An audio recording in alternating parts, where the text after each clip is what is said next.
ठीक है, चलिए आगे बढ़ते हैं।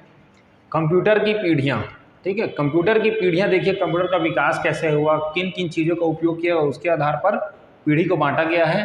जैसे प्रथम पीढ़ी, कंप्यूटर के प्रथम पीढ़ी में हम देखते हैं इसमें किसका उपयोग किया गया था, वैक्यूम ट्यूब का। किसका उपयोग किया गया था, वैक्यूम ट्यूब का उपयोग किया गया था। ये हार्डवेयर वाला पार्ट है वैक्यूम ट्यूब, ठीक है। उसके बाद इसमें कौन से सॉफ्टवेयर का उपयोग किया गया था, तो मशीनी language and low level programming language. कौन कौन से लैंग्वेज, मशीनी लैंग्वेज, क्या, मशीनी भाषा और लो लेवल, निम्न स्तरीय, लो लेवल मतलब निम्न स्तरीय प्रोग्रामिंग भाषा का उपयोग किया गया था। निम्न स्तरीय प्रोग्रामिंग भाषा का उपयोग किया गया था। उसके बाद पंच कार्ड, ये स्टोरेज डिवाइस है। ये क्या बेटा, स्टोरेज है तो किसका उपयोग किया गया था, तो पंच कार्ड का और पेपर टेप, ये दो चीज़ों का उपयोग किया गया था। यहाँ बस याद रखने वाली बात है, हार्डवेयर वैक्यूम ट्यूब का उपयोग किया गया था प्रथम पीढ़ी में। सॉफ्टवेयर में किसका उपयोग किया गया था, तो मशीनी भाषा का, ठीक है। दूसरा चीज, निम्न स्तरीय प्रोग्रामिंग भाषा का भी उपयोग किया गया था सॉफ्टवेयर बनाने के लिए। ये सॉफ्टवेयर है, क्या है ये, सॉफ्टवेयर, ठीक। उसके बाद आ गया स्टोरेज के लिए पंच कार्ड और पेपर टेप का उपयोग किया गया था। यहाँ से आपके क्वेश्चन बनते हैं, ठीक है। उसके बाद यहाँ पर जो कंप्यूटर की गति का जो समय मापन है वो कैसा था, मिली सेकेंड में था। कैसा था, मिली सेकेंड में, यानी कि 1 मिली सेकेंड इज इक्वल टू कितना होता है, 10 की पावर कितना होता है, -3 सेकेंड, ठीक है। मिली सेकेंड में गणना कर सकता था कंप्यूटर उस समय। और कंप्यूटर को हर जगह उपयोग में नहीं लाया जा सकता था, सिर्फ वैज्ञानिक अनुसंधान कार्यों में लाया जाता था और सैन्य कार्यों हेतु प्रयुक्त किए जाते थे कंप्यूटर, ठीक है। और इनका साइज कैसा था, कंप्यूटर का साइज तो बल्क था, बहुत ज़्यादा बड़े बड़े कंप्यूटर होते थे, ठीक है। कैसे होते थे, बहुत साइज में बड़े होते थे, बल्कि साइज में होते थे कंप्यूटर। अब बड़े होने की वजह से खर्चीले भी होते थे। इनकी गति कैसी होती थी, मंद होती थी, तीव्र नहीं होती थी। कैसी होती थी, मंद होती थी, धीमे गति के कंप्यूटर होते थे, ठीक है। आज के बच्चे इस समय कंप्यूटर को तो देखेंगे भी नहीं, ठीक है। फिलहाल एनियक, यूनिवेक 1 एंड IBM द्वारा विकसित मार्क 1 जो कंप्यूटर था, IBM जो कंपनी है ना, इंटरनेशनल बिजनेस मशीन जो कंपनी है, उसने जो मार्क 1 बनाया था वो भी प्रथम पीढ़ी के ही कंप्यूटर में आएगा, ठीक है। इस तरीके से हो गया। इसमें आप सन लिख लो, लगभग 1942 से लेकर 1955 तक का प्रथम पीढ़ी माना गया है कंप्यूटर के विकास के लिए, ठीक है। ये हो गया। उसके बाद आते हैं द्वितीय पीढ़ी में।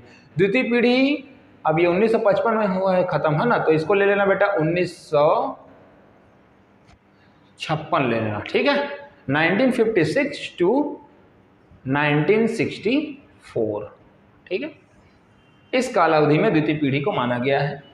इसमें हार्डवेयर वाला पार्ट क्या था, सेमीकंडक्टर ट्रांजिस्टर का उपयोग किया गया था। सेमीकंडक्टर यानी कि बेटा इसी को हिंदी में भी बोल देगा अर्धचालक। क्या बोल देगा, अर्धचालक ट्रांजिस्टर, ठीक है। अर्धचालक ट्रांजिस्टर का उपयोग किया गया था। इसमें सॉफ्टवेयर के रूप में किसको यूज किया गया था, सॉफ्टवेयर के रूप में तो हाई लेवल असेंबली भाषा का, हाई लेवल असेंबली लैंग्वेज का उपयोग किया गया था, ठीक है। इसमें निम्न स्तरीय भाषा का उपयोग किया गया था ना, इसमें हाई लेवल असेंबली लैंग्वेज का उपयोग किया गया था, असेंबली भाषा का उपयोग किया गया था। स्टोरेज डिवाइस, तो भैया स्टोरेज डिवाइस के रूप में किसको उपयोग करे थे, इसमें स्टोरेज डिवाइस के रूप में तो मैग्नेटिक स्टोरेज डिवाइसेस इसमें यूज करने लगे थे। क्या, मैग्नेटिक स्टोरेज डिवाइसेस यूज करने लगे थे, किसमें, द्वितीय पीढ़ी के कंप्यूटरों में। प्रथम पीढ़ी में आपका क्या था, पंच कार्ड था, पेपर टेप था। द्वितीय पीढ़ी में क्या आ गया, मैग्नेटिक स्टोरेज डिवाइसेस यानी कि चुंबकीय, ठीक है, भंडारण वाले युक्तियों का उपयोग कर रही है। डिवाइस यानी युक्तियां होती हैं, ठीक है। अब उसमें क्या क्या था भाई, मैग्नेटिक स्टोरेज डिवाइस में तो मैग्नेटिक टेप था, मैग्नेटिक डिस्क था, चकती, ठीक है।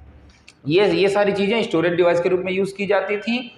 और जो कंप्यूटर की गति है वो माइक्रोसेकंड में नापी जाती थी। 1 microsecond is equal to 10 to the power -6 second होता है, ठीक है, 10 to the power -6, ठीक है। और उसके बाद कंप्यूटरों का उपयोग व्यवसाय में भी किया जाने लगा था, उद्योगों में भी किया जाने लगा था। पहले सिर्फ क्या था बेटा, वैज्ञानिक अनुसंधान और सैन्य कार्यों हेतु, लेकिन अभी देखो व्यवसाय भी जुड़ गया और उद्योग भी जुड़ गया। ये सारी चीजें द्वितीय पीढ़ी के कंप्यूटरों में पाई जाती थी, ठीक है। यहाँ पर से क्वेश्चन आपका यहाँ से बनेगा जी, सेमीकंडक्टर ट्रांजिस्टर यूज किया जाता था, अर्धचालक ट्रांजिस्टर है ना, हाई लेवल असेंबली भाषा का उपयोग किया जाता था। स्टोरेज डिवाइस के रूप में मैग्नेटिक स्टोरेज डिवाइसेस थे, जिसमें कौन कौन थे, तो मैग्नेटिक टेप था, और क्या था, मैग्नेटिक डिस्क था, ये सारी चीजें। डिस्क चकती भी क्या, चुंबकीय चकती भी बोल सकता है, क्या कह सकता है, चुंबकीय चकती। मैग्नेटिक का मतलब तो चुंबकीय हो गया, डिस्क का मतलब चकती, चकती रहता ना गोल ऐसा, ठीक, इस तरीके से। उसके बाद आता है तो बेटा तृतीय पीढ़ी के कंप्यूटर। देखिए तृतीय पीढ़ी के कंप्यूटर ये लगभग 1964 में हुआ, ठीक है, 1964 टू आप ले सकते हो इसको 1975, इस ड्यूरेशन में आपको तृतीय पीढ़ी के कंप्यूटर पाए जाएंगे। तृतीय पीढ़ी कंप्यूटरों की खासियत क्या थी, इसमें इंटीग्रेटेड सर्किट्स, ठीक है, इंटीग्रेटेड आईसीज यूज होने लग गए। क्या यूज होने लग गए, आईसीज यूज होने लग गए, ठीक है, इंटीग्रेटेड सर्किट चिप, ये छोटे छोटे चिप होते थे। इसका देखो आईसी, आई फॉर इंटीग्रेटेड,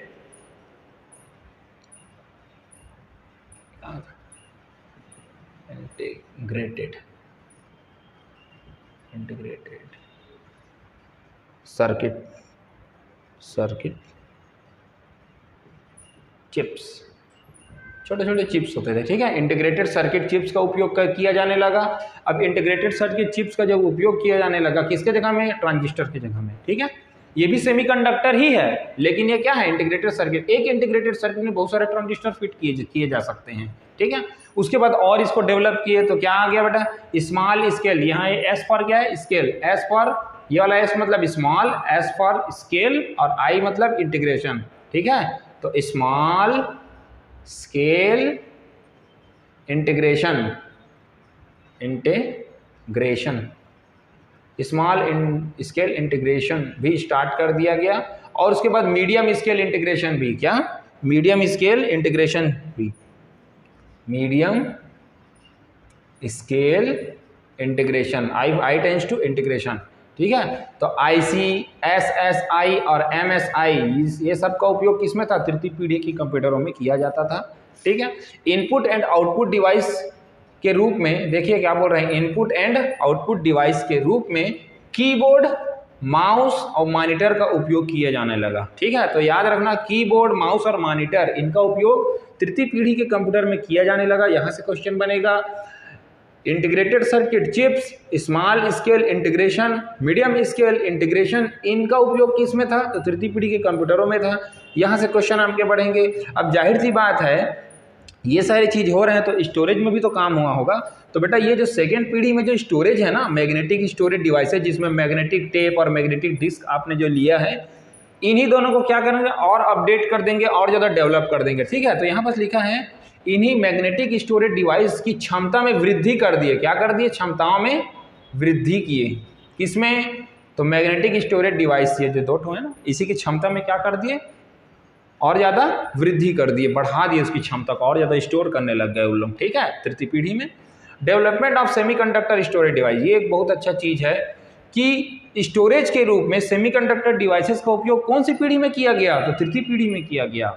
देखिए द्वितीय पीढ़ी में ओनली मैग्नेटिक डिवाइस है ना स्टोरेज के लिए, लेकिन जो तृतीय पीढ़ी में है उसमें सेमीकंडक्टर स्टोरेज डिवाइस भी हैं। क्या है, सेमीकंडक्टर स्टोरेज डिवाइस, ठीक है, अर्धचालक स्टोरेज डिवाइस है, ठीक है।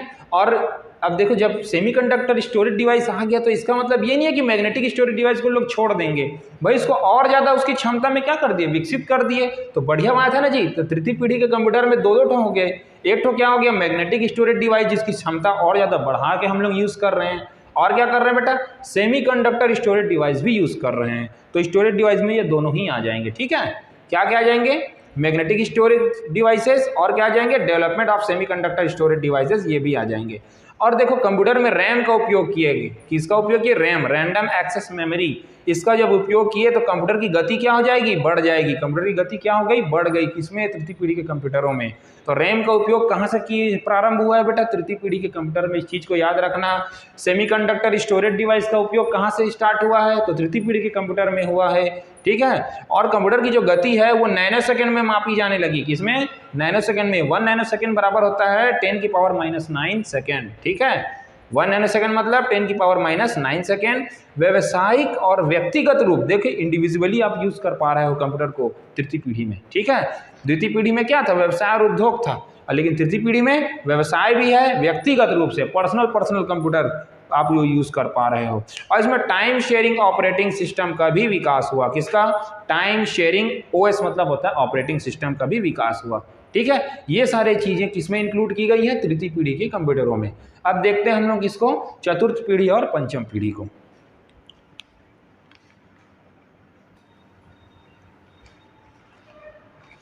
अब देखिए चौथी पीढ़ी के कंप्यूटर में, ठीक है, चौथी पीढ़ी का कंप्यूटर क्या था भाई, अत्यंत छोटा होता था। क्या होता था ये, अत्यंत छोटा आकार का होता था। कैसे, किसकी वजह से होता था, इसमें माइक्रो प्रोसेसर का उपयोग किया जाने लग गया। किसका उपयोग किया जाने लग गया, माइक्रो प्रोसेसर, ठीक है। इसमें आपका लार्ज स्केल इंटीग्रेशन भी होता था और वेरी लार्ज स्केल इंटीग्रेशन होता था। तृतीय पीढ़ी में आपने देखा होगा कि उसमें क्या था, एक स्मॉल स्केल इंटीग्रेशन था और मीडियम स्केल इंटीग्रेशन था। तो जाहिर सी बात है चतुर्थ पीढ़ी में लार्ज स्केल इंटीग्रेशन होगा और इसमें और क्या होगा, वेरी लार्ज स्केल इंटीग्रेशन होगा। तो ये दो चीज़ें हैं, माइक्रो प्रोसेसर का उपयोग हुआ जिसकी वजह से कंप्यूटर क्या हो गया, कंप्यूटर का आकार अत्यंत छोटा हो गया, उसको हाथ में ले सकने योग्य हो गया वो, ठीक है। और उसमें कंप्यूटर की जो गति गणना समय होती है वो 1 पिकोसेकंड में था। किसमें था, पिकोसेकंड में मेजरिंग करते थे। 1 picosecond is equal to 10⁻⁻12 second, ठीक है। 10⁻12 सेकेंड होता है 1 पिकोसेकंड का मतलब। इसमें मल्टीटास्किंग, कंप्यूटर जो है वो कैसा हो गया बेटा, मल्टीटास्किंग हो गया। क्या हो गया, मल्टीटास्किंग हो गया। इसमें क्या था, कंप्यूटर उच्च गति वाले कंप्यूटर नेटवर्क जैसे लैन और वेन का भी विकास हुआ, ठीक है। उच्च गति वाले, बहुत कंप्यूटर की स्पीड क्या हो गई, बढ़ गई। और कैसे हो गई, कंप्यूटर नेटवर्कों का भी विकास हुआ। देखो कौन कौन से, ये जो कंप्यूटर नेटवर्क है ना, local area network, wide area network, ये जो कंप्यूटर के जो नेटवर्क हैं ये बहुत उच्च गति वाले कंप्यूटर नेटवर्क हैं, ठीक है। उसके बाद रैम, कहाँ है तुम्हारा रैम की क्षमता। देखिए आपके तृतीय पीढ़ी में रैम का उपयोग कर रहे थे ना, क्षमता उसके तीव्रता को बढ़ाने के लिए, तो वैसे बेटा रैम का विकास इसमें हुआ। चतुर्थ पीढ़ी में क्या हुआ, एक चीज और, RAM, रैम को और विकसित किए गए। रैम को क्या कर दिए, और विकसित करे गए। उसके क्षमता को हम क्या करें, रैम की क्षमता को बढ़ाएं, जिससे कंप्यूटर की गति क्या हो गई, अत्यंत तीव्र हो गई, जिसके कारण कंप्यूटर क्या हो गया, अत्यंत तीव्र हो गया, ठीक है। हमने क्या किया, चतुर्थ पीढ़ी में रैम की क्षमता को और बढ़ा दिया, रैंडम एक्सेस मेमोरी की क्षमता को और बढ़ा दिए, इंक्रीज कर दिए, जिसके कारण कंप्यूटर की गति और क्या हो गई, तीव्र हो गई और बढ़ गई। समझ में आ रहा है बात। उसके बाद इसी चतुर्थ पीढ़ी वाले कंप्यूटर में पैरेलल कंप्यूटिंग का भी विकास हुआ। पैरेलल कंप्यूटिंग यानी समांतरित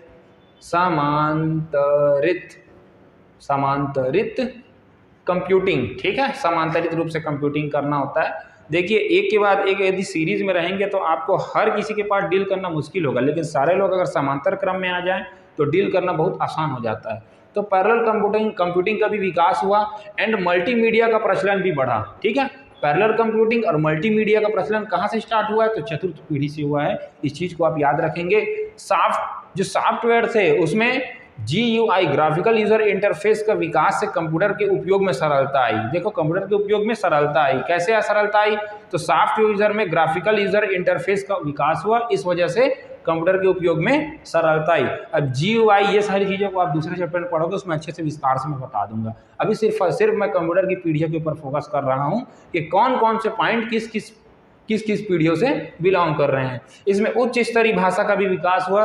उच्च स्तरीय भाषा यानी कि तुम्हारा जैसे सी लैंग्वेज हो गया, सी लैंग्वेज, ठीक है। सी लैंग्वेज का भी इसी चतुर्थ पीढ़ी में विकास हुआ है। चतुर्थ पीढ़ी जो आपका है ये आपका 1976, अबाउट 1976 टू 1989 तक का है, ठीक है। ये आपका हो गया। उसके बाद तुम्हारा देखो माइक्रो VLS कंप्यूटर नेटवर्क का विकास, पर्सनल कंप्यूटर, ये सारी चीज़ें हैं। पिकोसेकंड में मेजरिंग, ये सारी चीज़ें हैं ही। IBM PC, एप्पल PC, ये सभी इसी चतुर्थ पीढ़ी में बने थे, ठीक है। एप्पल जो कंप्यूटर है ना, एप्पल ने पर्सनल कंप्यूटर बनाया। IBM ने इसने भी क्या बनाया, पर्सनल कंप्यूटर बनाया। ये सारे ये जो हैं सब किस में आ जाएंगे, आपके चतुर्थ पीढ़ी में आ जाएंगे। अब देखते हैं पंचम पीढ़ी, इसके बारे में छोटे छोटे डिटेल्स हैं।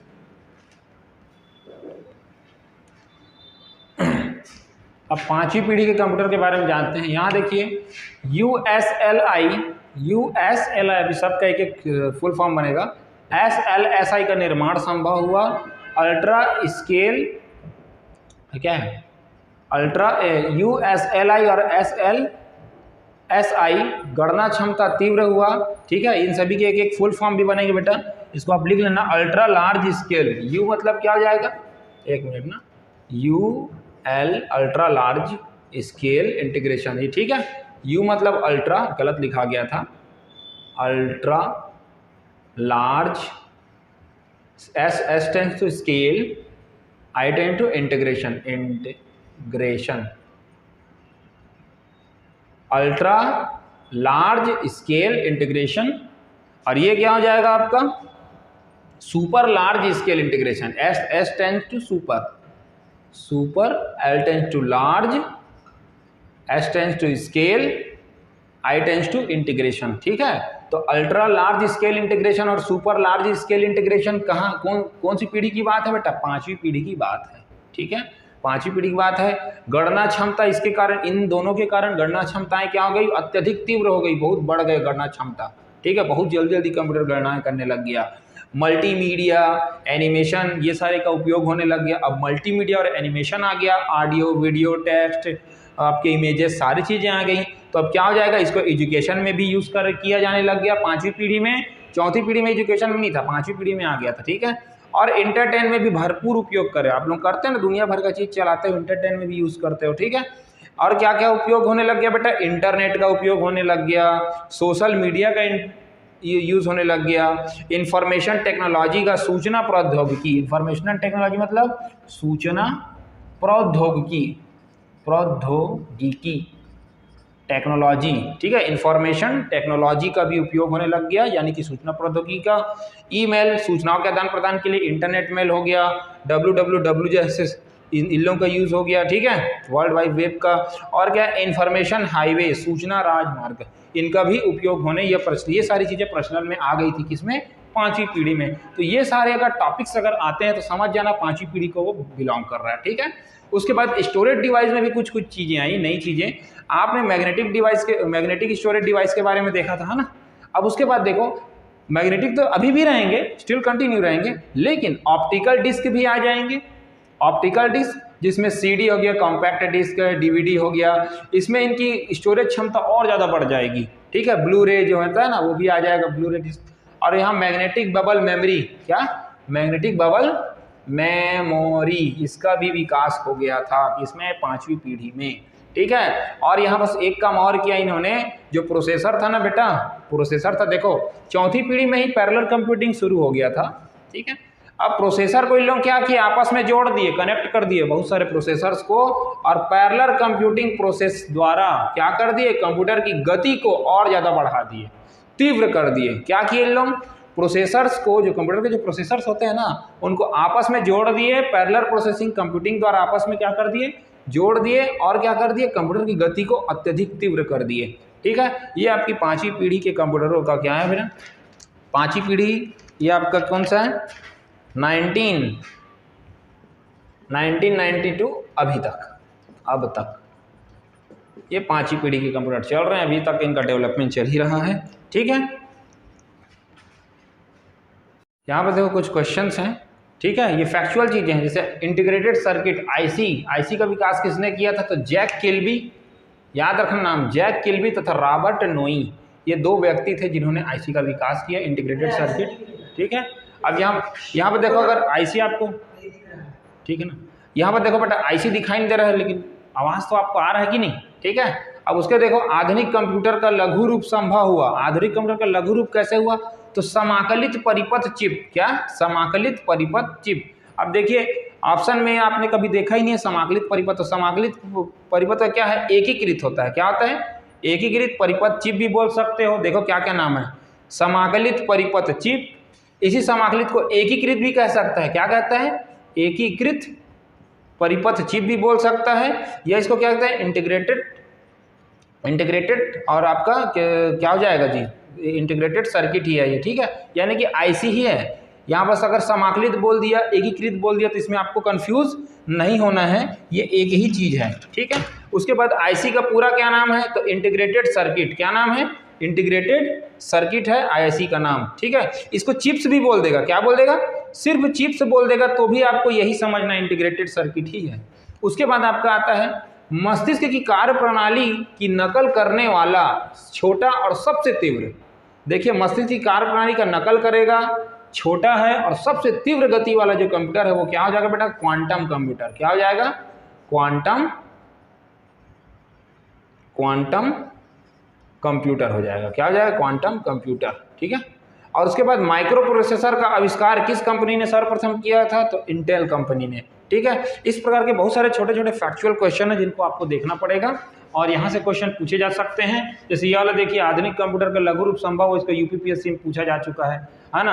आईसी का पूरा नाम क्या है, तो इसको एसएससी में पूछा जा चुका है। अब देखिए यहाँ इंटीग्रेटेड सर्किट एकदम इजी चीज़ है, लेकिन यहीं बस इंटीग्रेशन सर्किट लिख दिया तो आपका भी दिमाग खराब हो जाएगा, कौन से किसको हम ऑप्शन में, है ना।